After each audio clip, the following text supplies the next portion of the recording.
Dust rolled in waves across the wide Montana plains as Sheriff Daniel Rawlins adjusted the brim of his weather-worn hat.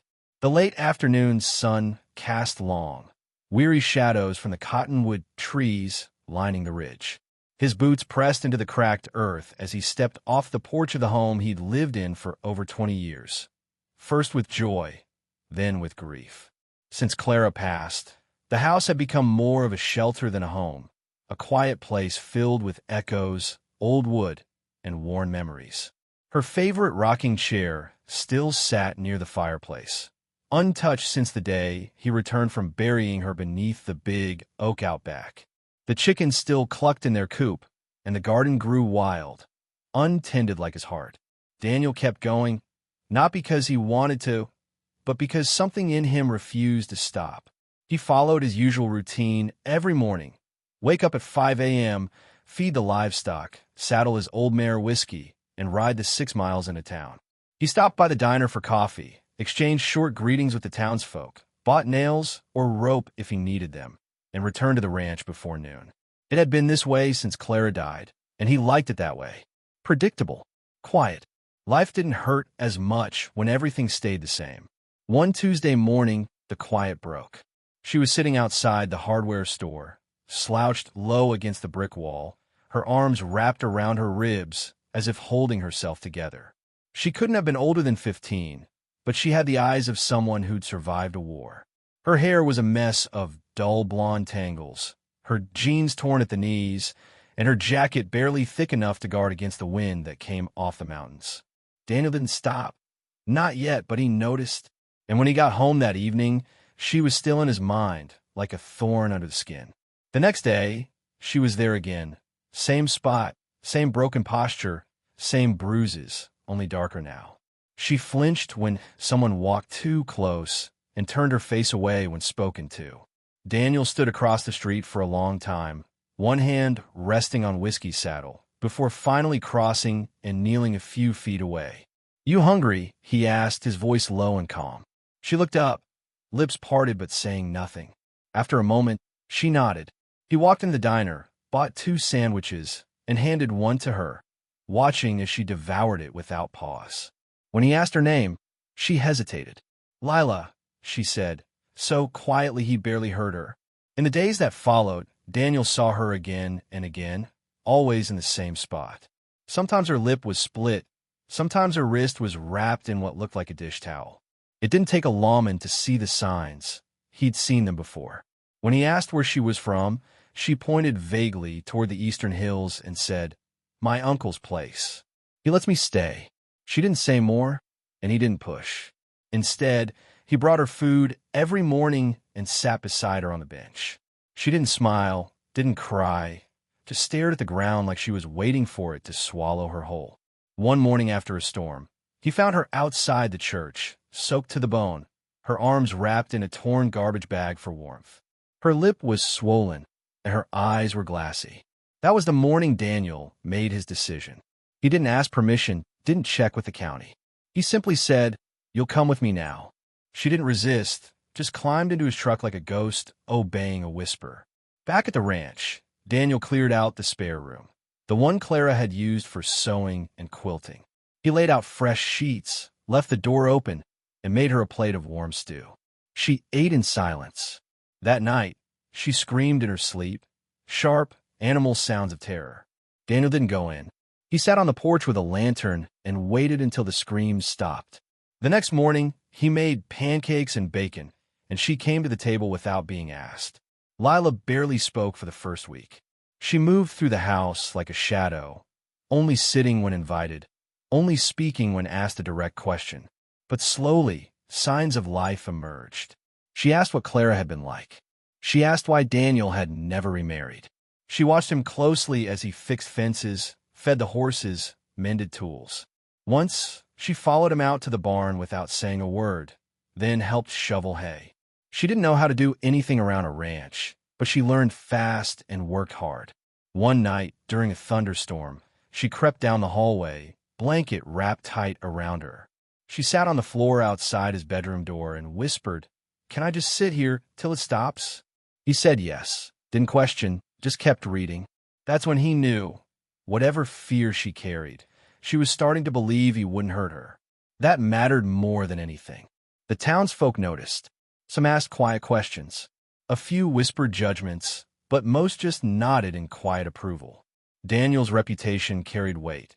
He was known as a good man, a straight man, one who didn't make decisions lightly.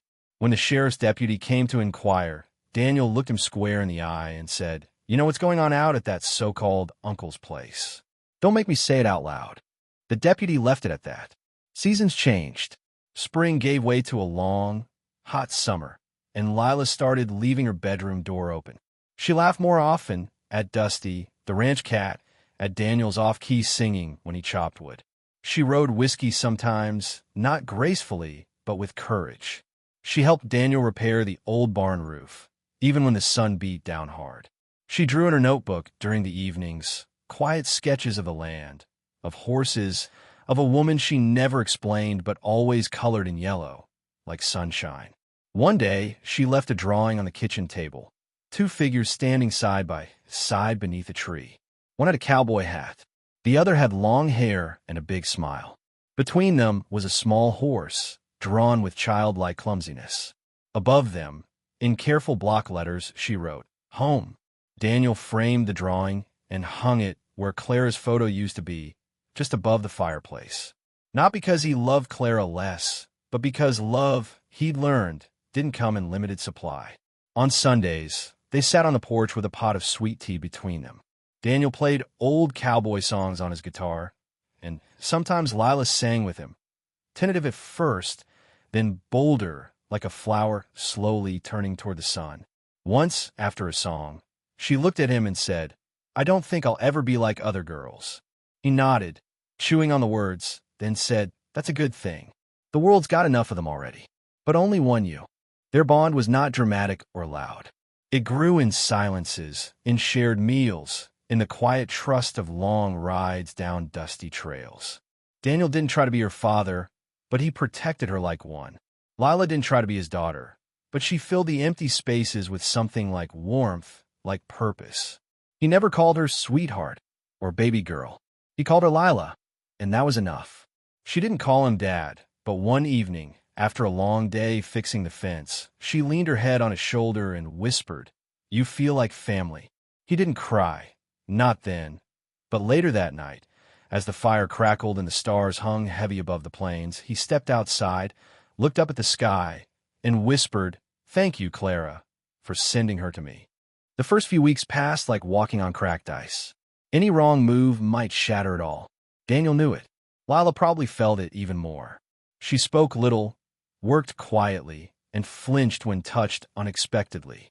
Still, each day at the ranch was a little different than the last, and each day planted a seed of something new.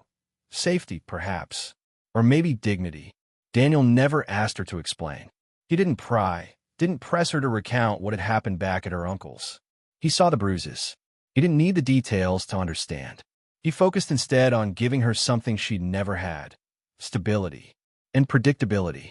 The sun rose, the animals needed feeding, the chores rolled on like clockwork, and she was welcome to join or not. No expectations, no pressure, but Lila chose to work. At first, she followed him like a ghost, watching him mend fences, carry feed, shovel manure. Then, slowly, she started mimicking his movements. When he hammered nails, she passed him the next one. When he brushed whiskey, she fetched the curry comb. The smallest praise, "Good work," or "That's the way," seemed to land deep inside her like a warm stone dropped into cold water. One afternoon, he handed her a bundle of fencing wire. She went slightly from the weight, but didn't let it go. "You don't have to do this," he said. "I know," she replied. "I want to." There were setbacks, of course. Some nights, Daniel would hear her cry softly in her room, trying to smother the sound with her pillow. He never intruded, but left the hallway lamp on, so she'd know she wasn't alone. Other times, she'd freeze when someone knocked on the door, heart racing, eyes darting. Even the sound of boots stomping mud off on the porch could send her scrambling to her corner. Trauma, Daniel had learned, was like an infection.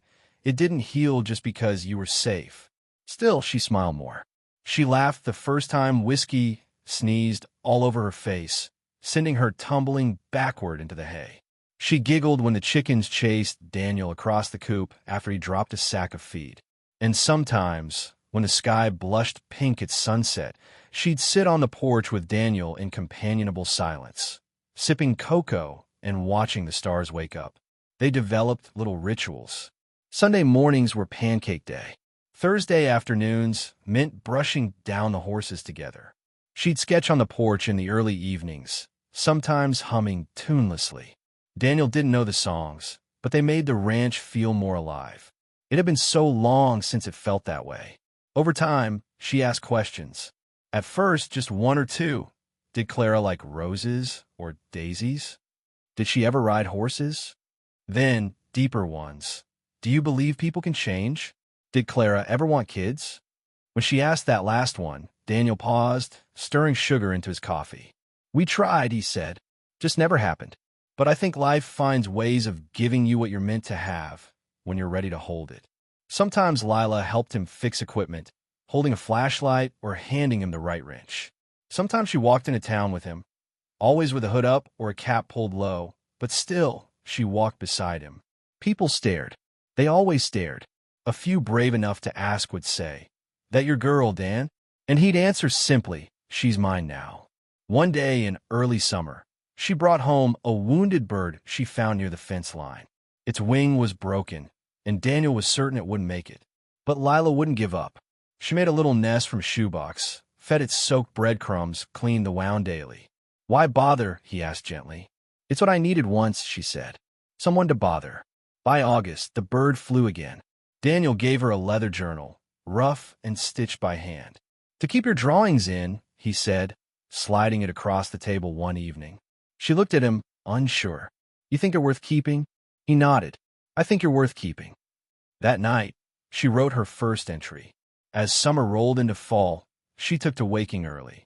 Sometimes Daniel found her feeding the hens before he even came down from his room. Her posture had changed, shoulders no longer hunched in fear, eyes no longer always darting for exits. She'd even begun to look people in the face, at least those who'd shown kindness. Miss June at the general store always tucked a peppermint stick into her bag. The sheriff's wife taught her to knit on Wednesdays. Slowly, cautiously, the town adopted her, the way good places sometimes do. But healing isn't a straight road. Some days, the nightmares came back stronger.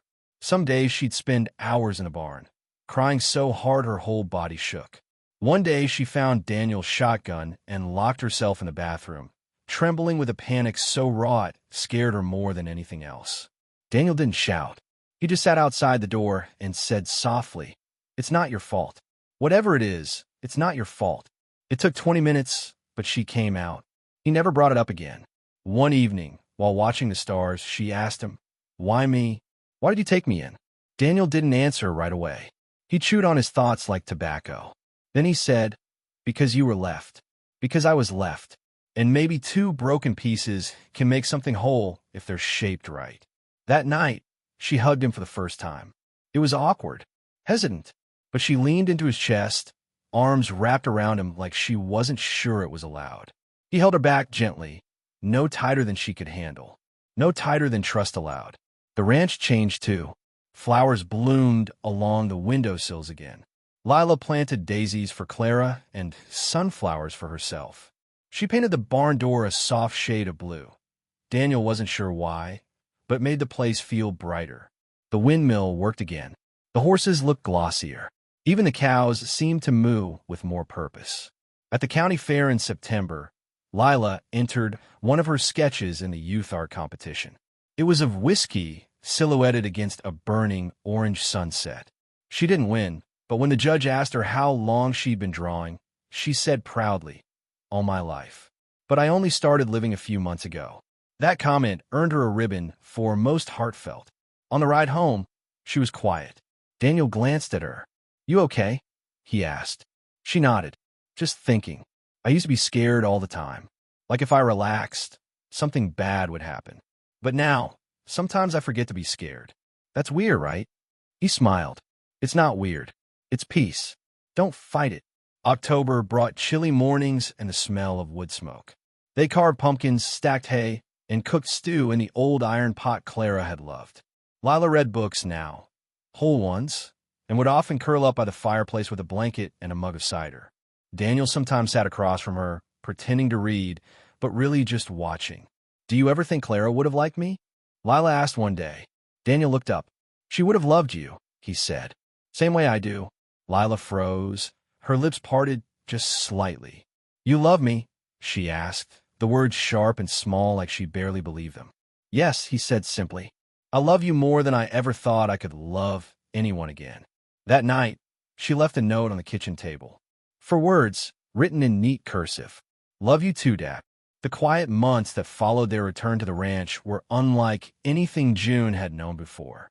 The dusty trails, the hush of early mornings, and the evenings spent under endless starlit skies were slowly stitching her back together.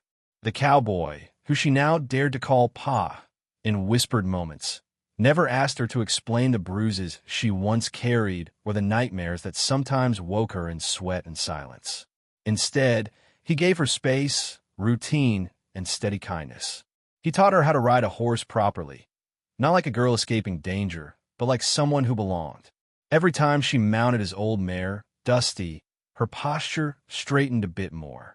Her trust, once shattered and buried, began to stir. It wasn't all easy. June had been raised in a world where love was a word barked through locked doors and punishment came faster than food. So when she broke a cup in the kitchen or forgot to latch the barn gate, she flinched, not from his voice, which never rose, but from the ghost of her past still screaming. The cowboy, Harlan, never scolded.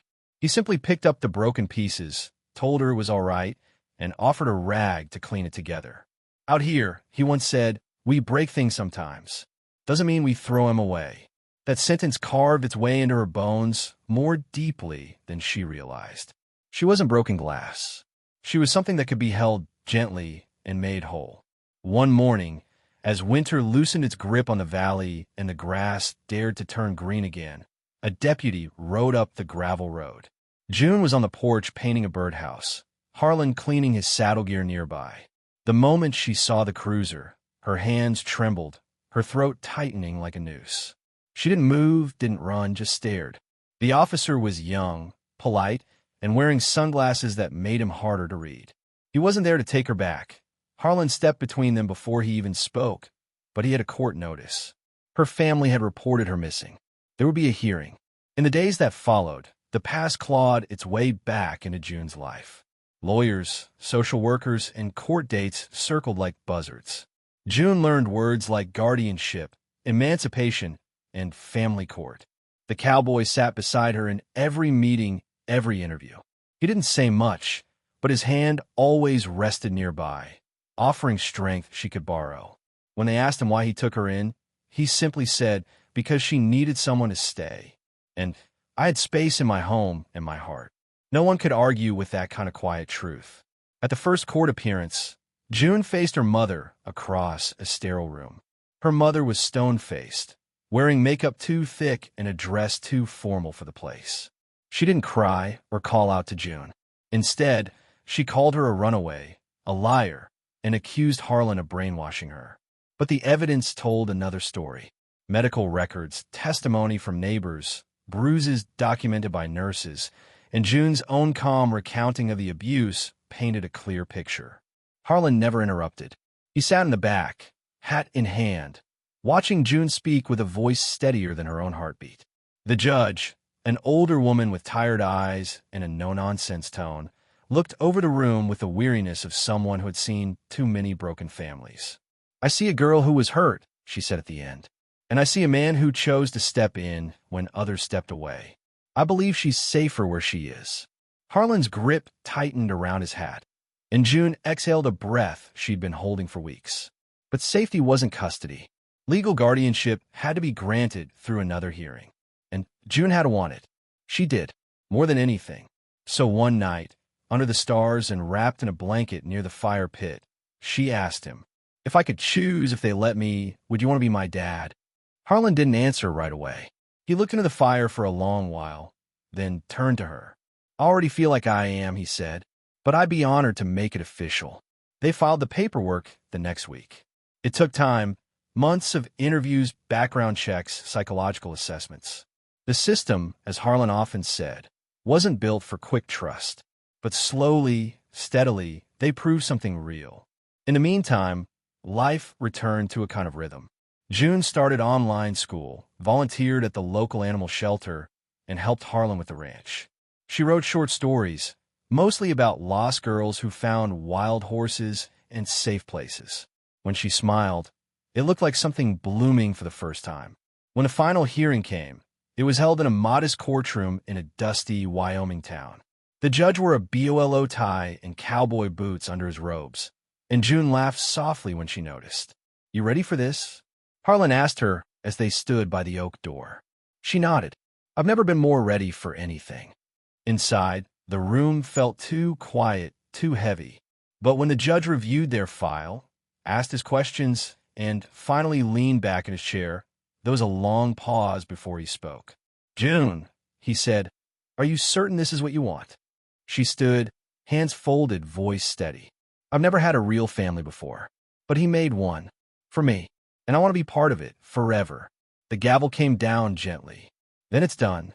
Outside the courthouse, the wind caught her hair and tugged at her jacket.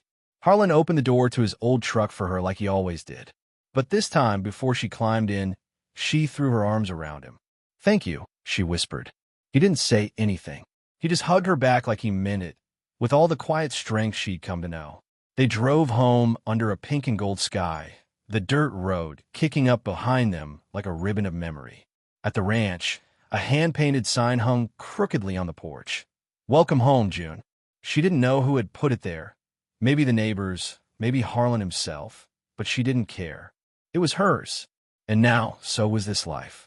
That night, she sat in her room, looking at a photo they'd taken on the ranch.